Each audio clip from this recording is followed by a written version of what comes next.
नमस्कार बंधु मैंने आसतु स्वाधीनता दिवस पर गोटे सुंदर भाषण देखा। ये भाषणटी उभय शिक्षार्थी और शिक्षक मानू चलतु। मान्यवर सभापति महोदय, मंचासीन समस्त सम्माननीय अतिथिवृंद, पूज्य प्रधान शिक्षक, शिक्षक शिक्षयित्री एवं मोर सान बड़ भाई और भौणी, आपण समस्त को मोर अंतरु शुभेच्छा और नमस्कार। आज दिनटी केवल कैलेंडर एक तारीख नुह बरं आम गौरव, आम स्वाभिमान एवं आम स्वाधीनतार परिचय। यही पवित्र दिन में आम जातीय पताका तले ठिया होई आमे से महान स्वाधीनता संग्रामी और शहीद मान को स्मरण करिवार सुजोग मिली। यह निश्चित मो पई गर्वर विषय। जो माटी रे आज आमे स्वाधीन भाव में ठिया होइचु से माटी रे केबे झरीतिला असंख्य वीरंक रक्त।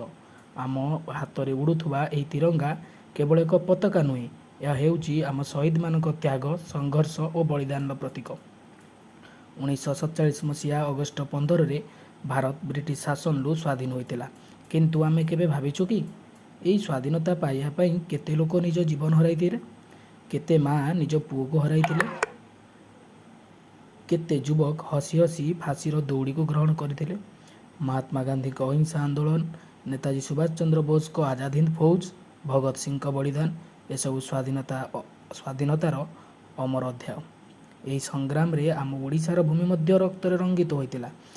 बक्सी जगबंधु, जयराजगुरु, वीर सुरेंद्र साय, चाकी खुंटिया एमानक भली अनेक वीर निजको उत्सर्ग कर देइथिले।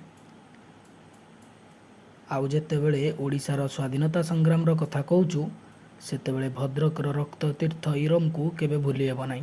सेई माटी रे झरीथिबा रक्त ही इरम को देइची रक्त तीर्थर परिचय। एही घटना आमको गोटिए कथा शिखाए, स्वाधीनता मागणारे मिली नथिला। यह पछरे रही असंख्य वीरंक त्याग, संघर्ष और बलिदान। तेणु आमर मध्य एक दायित्व रही।